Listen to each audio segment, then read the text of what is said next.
News first channel ವೀಕ್ಷಕರಿಗೆ ಭವಿಷ್ಯ ಈ ದಿನ ಕಾರ್ಯಕ್ರಮಕ್ಕೆ ಸ್ವಾಗತ. ಮೊದಲು ಮೇಷರಾಶಿ. ಮೇಷರಾಶಿಯವರು ವಿಶೇಷವಾದಂತಹ ವ್ಯಕ್ತಿಯನ್ನು ಭೇಟಿಯಾಗತಕ್ಕಂತಹ ದಿವಸ.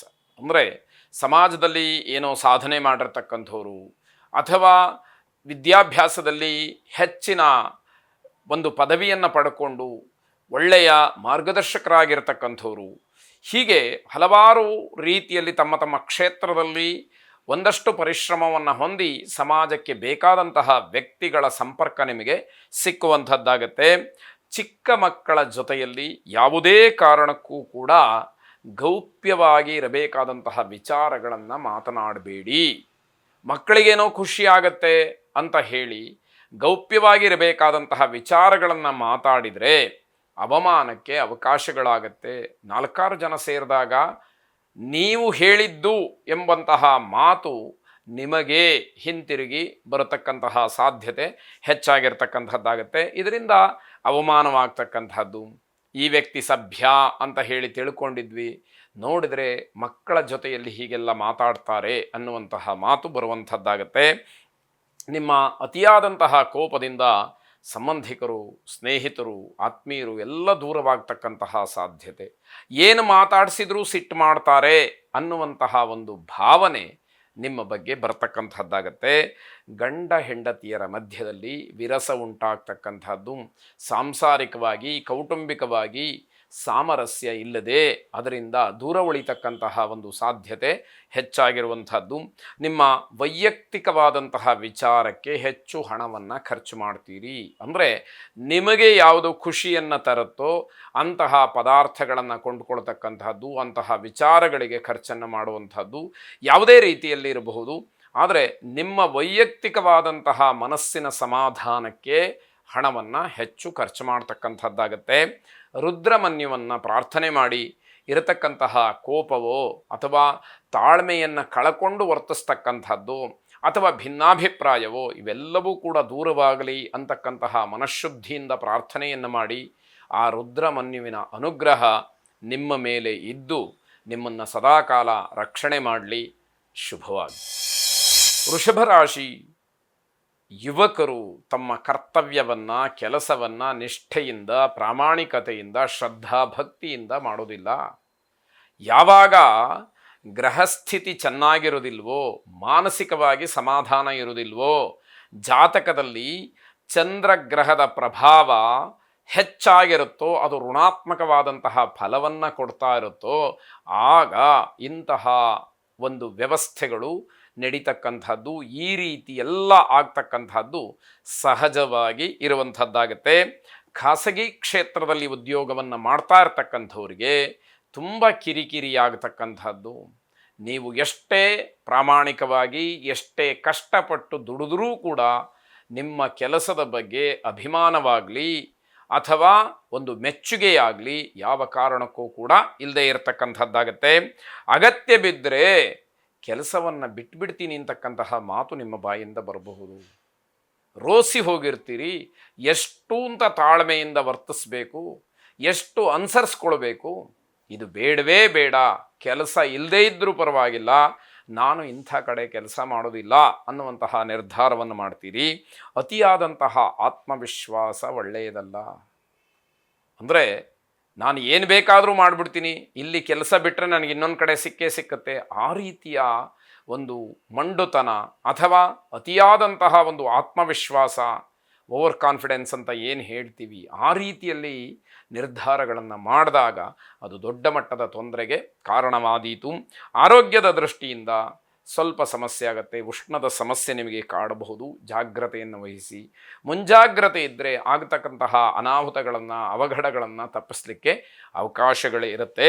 ಯುವಕರು ತಮ್ಮ ಕೆಲಸದಲ್ಲಿ ತಾಳ್ಮೆಯನ್ನು ವಹಿಸಬೇಕು. ತಾಳ್ಮೆಯಿಂದ ಕೆಲಸವನ್ನು ಮಾಡಬೇಕು. ಇಲ್ಲದೇ ಇದ್ದರೆ ಇವತ್ತು ಮಾಡ್ತಕ್ಕಂತಹ ಕೆಲಸಗಳು, ಕೆಲವು ನಿರ್ಧಾರಗಳು, ಅಚಾತುರ್ಯಗಳು, ಅವಘಡಗಳು ಭವಿಷ್ಯದಲ್ಲಿ ದೊಡ್ಡ ಮಟ್ಟದ ತೊಂದರೆಗೆ ಕಾರಣವಾಗುತ್ತೆ ಅನ್ನುವಂತಹ ಎಚ್ಚರಿಕೆ ನಿಮಗಿರಬೇಕಾಗತ್ತೆ. ಪಾರ್ವತೀ ದೇವಿಯನ್ನು ಪ್ರಾರ್ಥನೆ ಮಾಡಿ ಸರ್ವಮಂಗಲ ಮಾಂಗಲ್ಯೆ ಶಿವೆ ಸರ್ವಾರ್ಥ ಸಾಧಿಕೆ ಶರಣ್ಯೇ ತ್ರ್ಯಂಬಕೆ ಗೌರಿ ನಾರಾಯಣಿ ನಮೋಸ್ತುತೆ ಎಂಬ ಪ್ರಾರ್ಥನೆ ನಿಮ್ಮದಾಗಿರಲಿ. ಶುಭವಾಗಲಿ.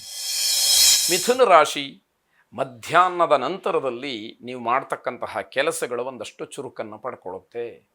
ಸಾಮಾನ್ಯವಾಗಿ ರಾಹುಕಾಲದ ಸಮಯ ನಿಮಗೆ ಗೊತ್ತೇ ಇದೆ, 7:30 9 ಗಂಟೆ. 9 ಗಂಟೆಯ ನಂತರದಲ್ಲಿ ಕೆಲಸವನ್ನು ಆರಂಭ ಮಾಡಿದರೆ ಅದರ ಫಲ, ಪ್ರತಿಫಲ, ಫಲಿತಾಂಶ ಇವೆಲ್ಲ ಮಧ್ಯಾಹ್ನದ ನಂತರದಲ್ಲಿ ನಿಮಗೆ ಸಿಕ್ಕುವ ಹಾಗಾಗತ್ತೆ. ತಲೆನೋವಿನಿಂದ ತೊಂದರೆಯನ್ನು ಪಡ್ತೀರಿ ಅಥವಾ ಕಣ್ಣಿಗೆ ಸಂಬಂಧಪಟ್ಟ ಹಾಗೆ ಒಂದಷ್ಟು ಸಮಸ್ಯೆಗಳು ನಿಮ್ಮನ್ನು ಈ ದಿವಸ ಕಾಡಬಹುದು. ಅದೇನು ದೊಡ್ಡ ಮಟ್ಟದ ಕಾಯಿಲೆಯೋ ಅಥವಾ ರೋಗವೋ ಅಂತ ಅಲ್ಲ, ಆದರೂ ಕೂಡ ಬೇರೆಲ್ಲ ಕೆಲಸಗಳಿಗೆ ಅದು ಅಡ್ಡಿಯನ್ನು ಮಾಡುತ್ತೆ. ಮನಸ್ಸಿಲ್ಲದ ಮನಸ್ಸಿನಿಂದ, ಅನಿವಾರ್ಯದಿಂದ ಬೇರೆ ಕೆಲಸಗಳನ್ನು ಮಾಡಬೇಕಾದಂಥದ್ದಾಗತ್ತೆ. ಖುಷಿಯಿಂದ, ಸಂತೋಷದಿಂದ ಮನಸ್ಸನ್ನು ಕೊಟ್ಟು ಕೆಲಸ ಮಾಡೋದಕ್ಕೆ ಅದು ಅಡ್ಡಿಯನ್ನು ಮಾಡುತ್ತೆ ಅನ್ನುವಂಥದ್ದು. ಸಂಬಂಧಿಕರು ಮನೆಗೆ ಬರುವುದರಿಂದ ಒಂದಷ್ಟು ಕಿರಿಕಿರಿ ಆಗುತ್ತೆ. ನೀವು ನಿಮ್ಮದೇ ಆದಂತಹ ಕೆಲವು ದಿನಚರಿಯನ್ನು ಹೊಂದಿರ್ತೀರಿ, ಅದರಂತೆ ಕೆಲಸವನ್ನು ಮಾಡಬೇಕಾಗಿರುತ್ತೆ. ಅಥವಾ ಬೇರೆ ಇನ್ಯಾವುದೋ ಒಂದು ಉತ್ತಮವಾದಂತಹ, ವಿಶೇಷವಾದಂತಹ, ಅಗತ್ಯ ಇರತಕ್ಕಂತಹ ಮಹತ್ ಕಾರ್ಯಕ್ಕೆ ಸಮಯವನ್ನು ಕೊಡಬೇಕಾಗತ್ತೆ. ಆಗ ಸಂಬಂಧಿಕರು ಮನೆಗೆ ಬಂದುಬಿಟ್ರೆ ಈ ಕಡೆ ಅವರನ್ನು ಮಾತಾಡಿಸೋದಕ್ಕೆ, ಅವರ ಯೋಗಕ್ಷೇಮವನ್ನು ನೋಡೋದಕ್ಕೆ ಅಥವಾ ನಿಮ್ಮ ಕೆಲಸದ ಬಗ್ಗೆ ಗಮನವನ್ನು ಕೊಡೋದಕ್ಕೆ ಯಾವ ರೀತಿಯಲ್ಲೂ ಕೂಡ ಸರಿಯಾದಂತಹ ಸಮಯವಾಗಲಿ, ಸರಿಯಾದಂತಹ ಮಾರ್ಗವಾಗಲಿ ಸಿಕ್ಕದಲ್ಲೇ ಗೊಂದಲಕ್ಕೀಡಾಗ್ತೀರಿ. ಮನೆಗೆ ಬಂದಂಥವ್ರನ್ನ ಸರಿಯಾಗಿ ಉಪಚಾರ ಮಾಡದೇ ಇದ್ದರೆ ಅವಮಾನ ಮಾಡಿದ ಹಾಗೆ. ಹಾಗಂತ ಆಗಬೇಕಾದಂತಹ ಕೆಲಸವನ್ನು ಮುಂದೂಡೋದಕ್ಕೆ ಅವಕಾಶಗಳಿರೋದಿಲ್ಲ. ಮತ್ತೆ ಮತ್ತೆ ಆ ರೀತಿಯ ಅವಕಾಶಗಳು ದೊರೆಯದೇ ಇರಬಹುದು. ಹೀಗೆಲ್ಲ ಒಂದಷ್ಟು ಗೊಂದಲಕ್ಕೆ ಈಡಾಗ್ತಕ್ಕಂಥದ್ದು. ಇದರಿಂದ ತುಂಬ ಮಾನಸಿಕವಾಗಿ ಬೇಸರವಾಗ್ತಕ್ಕಂತಹ ಸಂದರ್ಭಗಳು ಹೆಚ್ಚಾಗತ್ತೆ. ನಿಮ್ಮ ಕೆಲಸದಲ್ಲೂ ಕೂಡ ಕಿರಿಕಿರಿ ಆಗುತ್ತೆ. ಮನಸ್ಸಿಲ್ಲದ ಮನಸ್ಸಿನಿಂದ, ಯಾವುದೋ ಒಂದು ರೀತಿಯಲ್ಲಿ ಆಗಬೇಕಲ್ಲ ಅನ್ನುವಂತಹ ಮನಸ್ಸಿನಿಂದ ಈ ಕೆಲಸವನ್ನು ಮಾಡೋ ಹಾಗಾಗತ್ತೆ. ಬೇರೆಯವರಿಗೆ ಯಾವುದೇ ರೀತಿಯ ಸಲಹೆ ಸೂಚನೆಗಳನ್ನು ಕೊಡಬೇಡಿ. ಅದರಲ್ಲೂ ಉಚಿತವಾದಂತಹ ಸಲಹೆಗೆ ಯಾವುದೇ ರೀತಿಯ ಬೆಲೆ ಇಲ್ಲ ಅನ್ನುವಂಥದ್ದು ನಿಮಗೂ ಗೊತ್ತಿದೆ. ಸಮಾಜದಲ್ಲಿ ನಡೆಕೊಂಡು ಬಂದಿರತಕ್ಕಂತಹ ವಿಚಾರ ಅದು. ಮನೆಯಲ್ಲಿ ಉಳಿಯೋದ್ರಿಂದ ಕೆಲಸದ ಒತ್ತಡ ನಿಮಗೆ ಹೆಚ್ಚಾಗ್ಬೋದು. ಮನೆಗೆ ಬಂಧುಗಳು ಬಂದಿದ್ದಾರೆ ಅಂತ ಹೇಳಿ ಕೆಲಸವನ್ನು ಬದಿಗೊತ್ತಿ ಮನೆಯಲ್ಲಿ ಉಳ್ಕೊಳ್ಳೋದ್ರಿಂದ ಮತ್ತಷ್ಟು ಒತ್ತಡಗಳು ನಿಮಗೆ ಹೆಚ್ಚಾಗುವಂಥದ್ದು. ವಿನಾಕಾರಣ ಕಾಲಹರಣವಾಗ್ತಕ್ಕಂಥದ್ದಾಗತ್ತೆ. ಸರಿಯಾಗಿ ಆಲೋಚನೆಯನ್ನು ಮಾಡಿ ಸಾಯಿಬಾಬಾರನ್ನು ಮನಸಾರೆ ಪ್ರಾರ್ಥನೆ ಮಾಡಿ ಆ ಸದ್ಗುರುಗಳ ಆಶೀರ್ವಾದ, ಅನುಗ್ರಹ ನಿಮಗೆ ಸನ್ಮಾರ್ಗವನ್ನು ಸೂಚಿಸಲಿ. ಶುಭವಾಗಿ.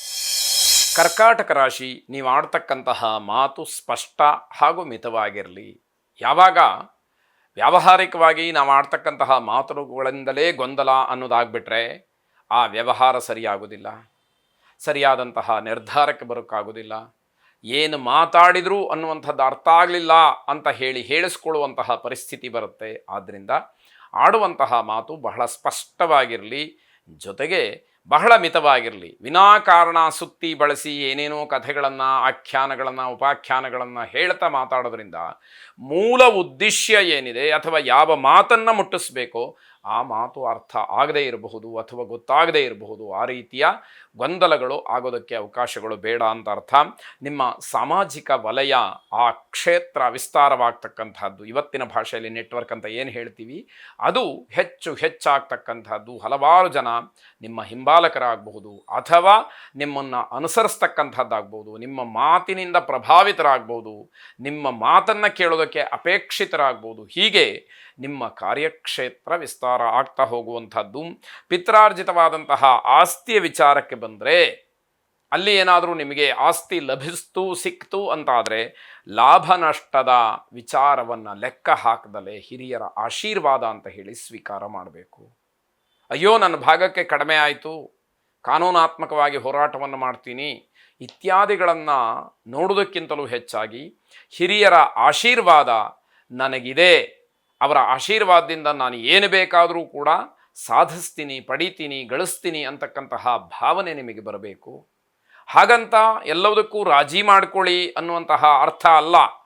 ಸಣ್ಣ ಪುಟ್ಟ ವಿಚಾರಕ್ಕೆ ಇಡೀ ಸಂಸಾರವನ್ನು ವಿರೋಧ ಮಾಡಿಕೊಳ್ಳೋದಕ್ಕಿಂತ ಸ್ವಲ್ಪ ಮಟ್ಟಿಗೆ ರಾಜಿ ಆಗ್ತಕ್ಕಂಥದ್ದು ನಿಮಗೆ ಕ್ಷೇಮ ಅನ್ನುವಂತಹ ಅರ್ಥದಲ್ಲಿ ಇದನ್ನು ಹೇಳಬೇಕಾದಂತಹದ್ದು. ಪಿತ್ರಾರ್ಜಿತವಾದಂತಹ ಆಸ್ತಿ ನಿಮಗೆ ಲಭ್ಯವಾಗತಕ್ಕಂತಹ ಸೂಚನೆ ಸಾಧ್ಯತೆ ಹೆಚ್ಚಾಗಿದೆ. ಹಾಗಾಗಿ ವಿನಾಕಾರಣ ನಿಷ್ಠುರವನ್ನು ಜಗಳವನ್ನು ಮಾಡ್ತಕ್ಕಂಥದ್ದು ಬೇಡ ಅಂತ ಅರ್ಥ. ಸರ್ಕಾರಿ ಉದ್ಯೋಗಿಗಳಿಗೆ ನೌಕರಿಯಲ್ಲಿ ಬಡ್ತಿ ಅಥವಾ ಒಂದು ರೀತಿಯಲ್ಲಿ ಅನುಕೂಲ, ಸರ್ಕಾರದಿಂದ ಸಿಗಬೇಕಾದಂತಹ ಸವಲತ್ತುಗಳು ಸಕಾಲದಲ್ಲಿ ಸಿಗ್ತಕ್ಕಂಥದ್ದು, ಇದು ಆಶ್ಚರ್ಯವಾದರೂ ಕೂಡ ಅನುಭವಕ್ಕೆ ಬಂದಾಗ ಸತ್ಯ ಅಂತ ಹೇಳಿ ಅನಿಸುವಂಥದ್ದು. ನಿಮ್ಮ ವೈಯಕ್ತಿಕವಾದಂತಹ ವಿಚಾರಗಳಿಗೆ ಒಂದಷ್ಟು ಹಣವನ್ನು ಖರ್ಚು ಮಾಡ್ತಕ್ಕಂಥದ್ದಾಗತ್ತೆ. ನಿಮ್ಮ ಗ್ರಾಮ ದೇವತೆಯನ್ನು ವಿಶೇಷವಾಗಿ ಪ್ರಾರ್ಥನೆಯನ್ನು ಮಾಡಿ, ಹಲವಾರು ಜನ ಅದನ್ನು ಮರೆಯುವಂತಹ ಸಾಧ್ಯತೆಗಳು ಹೆಚ್ಚಾಗಿರುತ್ತೆ. ಯಾವುದೋ ಪ್ರಸಿದ್ಧವಾದಂತಹ ದೇವಸ್ಥಾನಗಳಿಗೆ ಹೋಗಿ ನಮಸ್ಕಾರ ಮಾಡೋದು, ಅಲ್ಲಿ ಸೇವೆಯನ್ನು ಮಾಡಿಸೋದು, ಇದು ತಪ್ಪಲ್ಲ. ಆದರೆ ನಮ್ಮ ಮೂಲ ದೇವರು ಯಾವುದಿದೆ ಅದನ್ನು ಮೊದಲು ಆರಾಧನೆ ಮಾಡಬೇಕು. ಅದಾದ ನಂತರದಲ್ಲಿ ಎಲ್ಲಿಗೆ ಬೇಕಾದರೂ ಹೋಗ್ಬೋದು, ಯಾವ ದೇವಸ್ಥಾನಕ್ಕೆ ಹೋಗುವಂಥದ್ದು ತಪ್ಪಲ್ಲ. ಆದರೆ ಮೂಲ ದೇವರನ್ನು ಮರೆತು, ಗ್ರಾಮ ದೇವತೆಯನ್ನು, ಕುಲದೇವತೆಯನ್ನು, ಮನೆ ದೇವರನ್ನು ಮರೆತು ನಾವು ಬೇರೆ ಎಲ್ಲಿಗೆ ಹೋದರೂ ಕೂಡ ಅದು ಪ್ರಯೋಜನಕ್ಕೆ ಬರದೇ ಇರತಕ್ಕಂಥದ್ದಾಗತ್ತೆ. ಅದನ್ನು ಗಮನಿಸ್ಕೊಳ್ಬೇಕಾದಂಥದ್ದು ಅತಿ ಮುಖ್ಯ. ಶುಭವಾಗಿ.